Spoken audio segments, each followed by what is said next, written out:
sobre o que sabemos até agora sobre o acordo Estados Unidos e Irã. Então, pessoal, para quem está acompanhando, vocês já estão vendo aí, no final de semana teve muito burburinho em relação ao acordo. Ao que tudo indica, Estados Unidos e Irã estão, de fato, próximos a alcançar um acordo para o fim da guerra, ou pelo menos alguma espécie de cessar-fogo mais prolongado. E a matéria aqui do Middle East Eye, pessoal, está dizendo assim, o que a gente já pode apurar até agora, né? O que a gente tem de informação, por enquanto, é de que a primeira etapa desse acordo pode levar a um cessar-fogo de 60 dias, durante o qual o Estreito de Hormuz seria aberto.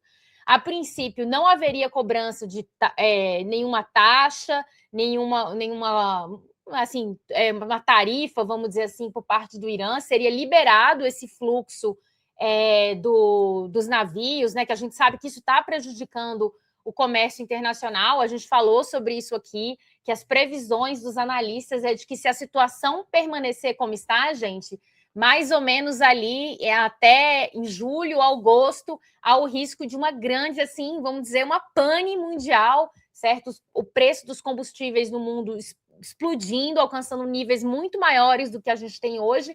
Isso corre risco de causar uma verdadeira estagflação, né? Assim, pode subir o nível de preços, né? Os preços podem subir no mundo e as economias ficarem paralisadas. Então, é o pior cenário do mundo. Isso pode gerar realmente uma crise econômica de escala planetária. E o que o Middle East Eye está falando aqui é que, no presente momento, né, o Donald Trump, ele próprio, tá, diz que boa parte do acordo já foi negociado, né, e que agora estão definindo alguns últimos detalhes, assim.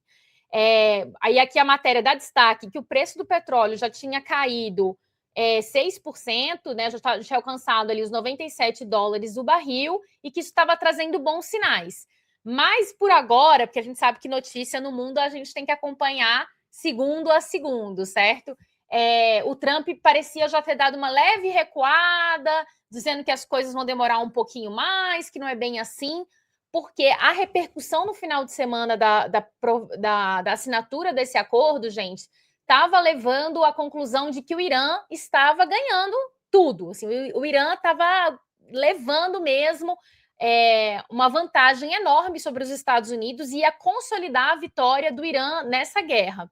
E eu acredito que isso pesou no Donald Trump quando ele viu a repercussão mundial que estava tendo a assinatura desse acordo, de que o Irã sairia vitorioso, e também, como vocês já podem imaginar, gente, uma pressão por parte de Israel, por parte de Benjamin Netanyahu, do regime sionista genocida de Israel, que não quer de forma alguma que esse acordo seja assinado. Como vocês devem saber, a gente sempre conversa por aqui, do interesse do Netanyahu a continuidade da guerra. Se a guerra tanto em Gaza quanto no Líbano, se a guerra contra o Irã para, o Netanyahu teria muitas dificuldades de se sustentar no poder, porque ele responde a processos de corrupção, porque isso expõe as fragilidades do governo dele e quebra aquela ideia de sentimento nacional, de união que a gente precisa ter, né? Precisaria ter uma união em torno do nome dele, ele como o único nome forte que conseguiria conduzir Israel na guerra. Então, o Netanyahu está desesperado com a possibilidade dessa guerra cessar, né, de ter uma interrupção da guerra, e com isso o Israel tenta fazer de tudo para sabotar esse acordo. E aqui a gente pode ver que, de fato, é preocupante para Israel se esse acordo for assinado, porque ele consolidaria várias vitórias para o Irã. Apesar de aqui combinar que o Estreito de Hormuz estaria aberto, né? Aberto, e os navios passariam, então não haveria pedágio para atravessar o estreito, e o Irã removeria as minas que colocou perto da hidrovia. De outro lado, o Irã teria permissão para vender petróleo nesses 2 meses, contornando temporariamente as sanções americanas, e que isso também, claro, vai aliviar as pressões sobre os mercados globais, que é o principal interesse do Donald Trump, que se meteu nessa encalacrada e agora não sabe como sair dali. E o Irã exige que, finalizada essa primeira fase, os Estados Unidos comece a tratar, a levar seriamente, comece a haver negociações para que haja um cessar-fogo permanente, o descongelamento imediato dos seus ativos em todo o mundo. E aqui, pessoal, o que eu quero destacar com vocês, que esse é o principal objetivo do Irã nessa guerra, o alívio permanente das sanções. Vocês podem ver pelo que acontece com a economia cubana, pelo tanto que a Venezuela sofreu, como as sanções são muito graves, é a pior coisa que um país pode viver, é esse estrangulamento, esse sufocamento do imperialismo contra nações que são são mais frágeis economicamente e que acabam ficando realmente cercadas, sem condição de fazer comércio, e é evidente que isso prejudica a economia, né, gente? Vocês conseguem imaginar se o Brasil fosse sancionado e a gente não pudesse vender a nossa soja para o mundo, a gente não pudesse vender as nossas carnes? Se qualquer empresa no mundo que comprasse carne ou soja brasileira seria sancionada nos Estados Unidos, sofreria alguma espécie de bloqueio, né? Assim, teria alguma restrição. Vocês imaginam o que aconteceria com a economia brasileira assim, em 72 horas, se isso acontecesse? Então, é muito grave as sanções. Elas são realmente capazes de destruir um país. E foi isso que aconteceu na Venezuela, isso que acontece em Cuba. E o Irã, a muito custo já, o Irã é sancionado, gente, desde 1979, desde a Revolução Islâmica. Então, o Irã sobrevive com muitas dificuldades, mas por conta do seu território, da sua população e das escolhas políticas que a República Islâmica fez, eles conseguiram desenvolver o que se chama uma economia de resistência. Então, que ela consegue sobreviver, mesmo que com muitas dificuldades, às sanções. Mas é evidente que o objetivo número 1 do Irã é, de fato, o levantamento permanente das sanções. E quanto ao programa nuclear, né, gente? Que esse é o que todo mundo quer saber. Bom, os Estados Unidos estão dizendo que o Irã vai fazer um super compromisso, nunca mais vai se comprometer a nunca mais desenvolver, nunca mais não, porque o Irã nunca desenvolveu, né? Mas a nunca desenvolver armas nucleares, que o Irã vai entregar seus estoques enriquecidos de urânio, que o Irã vai fazer isso, que o Irã vai fazer aquilo. Mas, por enquanto, pessoal, a gente ainda não tem uma certeza quanto a isso, tá? Isso seria decidido num próximo passo. Essa é a ideia do Irã. Primeiro, a gente negocia uma parte de interromper as agressões, descongelar alguns ativos, alívio parte das sanções, pelo menos, e depois a gente discute a questão nuclear. Então, a gente está um pouco nesse momento que as coisas estão um pouco travadas, ainda não tem uma minuta definitiva a respeito disso, mas a impressão generalizada no mundo, gente, é que o Irã está saindo ganhando dessas negociações.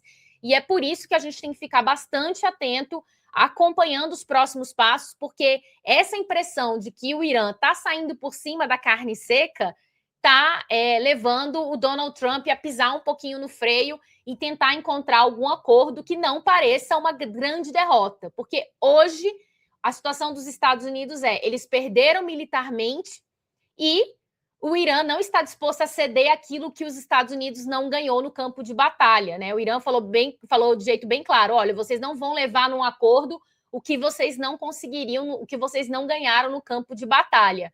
Então, essa é a situação que a gente está agora, nesse momento, gente, com a imprensa mundial repercutindo essa provável derrota aí dos Estados Unidos, mas vamos ver como que as coisas vão andar. Nesse momento, os negociadores do Irã viajaram ao Catar e lá é possível que seja assinado alguma coisa, as negociações vão seguir lá dentro no Catar, né? Provavelmente com representantes intermediários dos Estados Unidos também, e vamos ver como as coisas vão andar. O Financial Times já deu uma matéria citando que os republicanos linha dura alertam que Donald Trump está cedendo demais às negociações no Irã. Então, a gente tem os neocons, os falcões da guerra, certo? A gente sabe que estão aí muito nervosos, e também Israel. E aí, até a outra notícia que eu vou colocar aqui para vocês é a inconformidade de Israel com esse acordo, porque Israel está muito alarmado com essa situação. Então, deixa eu ver se eu consigo colocar agora essa outra guia aqui para vocês. Eu vou encerrar essa daqui e vou compartilhar com vocês agora uma outra notícia, que é essa reação de Israel muito preocupado. Vejam só que o Middle East também noticiando o fracasso. Israel reage com alarme às críticas recebidas em relação ao acordo Irã-Estados Unidos, né?